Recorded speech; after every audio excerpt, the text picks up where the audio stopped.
And hello, YouTube, and welcome back to another episode of The Zone TV Movie Entertainment. With me, your host Jonathan, once again bringing you my thoughts and review for last night's episode of Black Lightning Season 4, Episode 7. I know, very odd that it's on Episode 7 while everybody else is on Episode 10 and 11.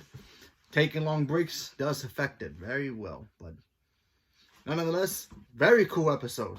Not the strongest episode, but I feel like what they were doing here was trying to set up maybe a spin-off show that I've been hearing about.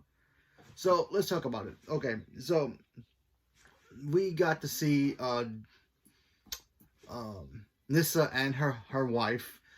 They're going out. They're trying to, I guess, I would assume now that they're married, trying to do like a honeymoon kind of thing. And of course, when anybody goes on vacation, regardless of who they are, especially if there's heroes or whatever, always trouble gonna happen. So, they're doing their thing, they're partying, and then out of nowhere, a bunch of guys just come out of nowhere, just, grab Nissa's wife, the one who shapeshifts. They take her, Nissa's trying to find them, trying to catch up to them, trying to get her back. And of course, who shows up to, I guess, depends on how you look at it, either help the situation or make it even worse than Khalil. That's why Khalil, aka Painkiller, returns. And when we see Khalil, the last time we saw him, he was still fighting with himself because what the Sokovian people pretty much did to him, they pretty much made him like a super soldier without, any kind of conscience about, family, the people he cared about, just a killing machine. Now, near the end of the last season, he was working towards that. He would find the Painkiller, persona. He put him in the back of his mind and try to lock him up. And it looks like in this episode, when we got this, it looks like he kind of has it under control.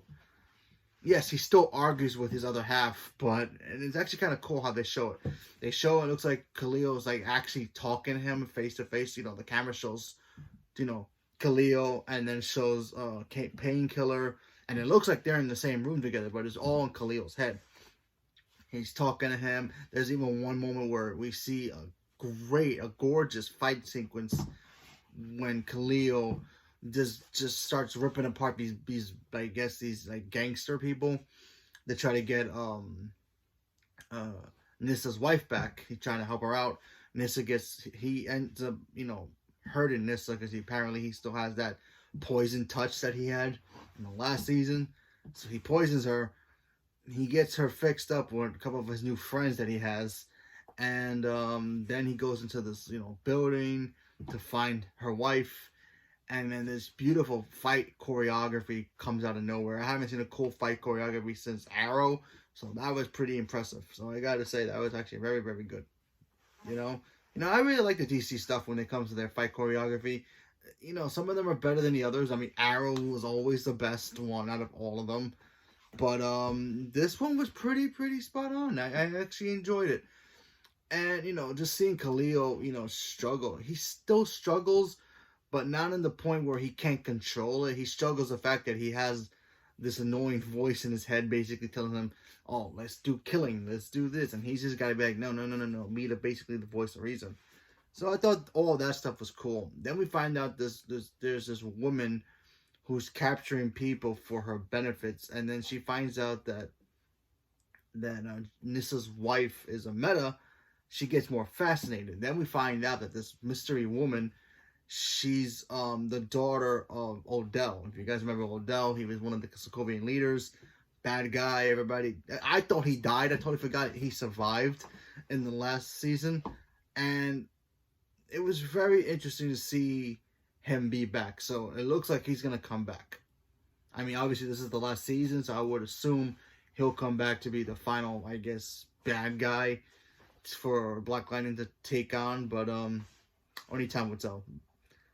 But yeah, it was a very interesting episode. But like I said before, I feel like this episode was kind of like a sneak peek pilot episode of this supposed Painkiller show that was supposedly rumored that they were gonna do. Hey, if this is supposed to set up a Painkiller show, I'm all aboard. This looks like it can be a very interesting show, having Khalil do his own thing. Apparently, Nissa is supposed to be a part of it as well. So that's interesting, and also her wife as well. So I'm not too sure if they're actually gonna greenlit this, but if enough people see this episode and maybe they like it, maybe we'll get the actual show. They tried that with when Arrow had the Canary episode, and that was supposed to be the pilot for Arrow and the Canaries. Unfortunately, even though that was one of the highest episodes they ever had since like maybe the pilot, um, they didn't greenlight that show, which I'm a little disappointed in because I kind of wanted to see those characters do another spin-off for an hour show, even though I didn't like the episode per se myself. But for this, I thought it was actually pretty entertaining. You know, we got to see Khalil. He's still dealing with the fact that, you know, Painkiller wants to kill the Pierce family. He's trying to stop them all he can. You know, you got this mystery woman going around kidnapping people, and then she finds out she has metas, and then what she wants to do with them. So, you know, there's a lot of questions. But if they turn into spin-off, I hope they kind of answer some of those questions we got in this episode. But if not, oh well, what can you do? But overall, I enjoyed the episode. No Black Lightning, no Jennifer either. It was just Painkiller, Nissa, and I keep forgetting Nissa's wife's name, but the shapeshifter girl. So it was all three of them, and plus his new crew, I guess. So they were all pretty cool. So we have to wait and see what happens with them, if they're a part of the show as well, if we even get the show. But only time will tell. So leave a comment below. Let me know what you guys thought about the episode, and are you guys interested in a Painkiller spin-off show, or do you guys just wish we just got more Black Lightning? Personally, I kind of wanted more Black Lightning because I actually like this show. But if you're going to end it and give us a spin-off about a character that actually is pretty cool, you know, a character who was just normal, just a boyfriend type kid, and then he ended up being this Winter Soldier type level assassin character, and then he ends up being a badass. So it's like, okay, I can see why you're going to give us this show. Not bad for a first, you know, kind of like a little teaser. But, we just have to wait. We just have to wait. Who knows? You know, maybe they greenlit it already and they haven't announced it yet. But CW is in the vein of giving us surprises. I mean, we're getting a Powerpuff Girls live action show, for Christ's sakes, that they are filming right now. So anything's possible at this point with CW. But yeah, let's see what they do with this. If this goes anywhere, because I was intrigued that, you know, I would like to see more with Painkiller and see more of his journey, you know. But only time will tell. So leave a comment below. Let me know what you guys thought. Stay tuned for more. Thank you very much and have a good day.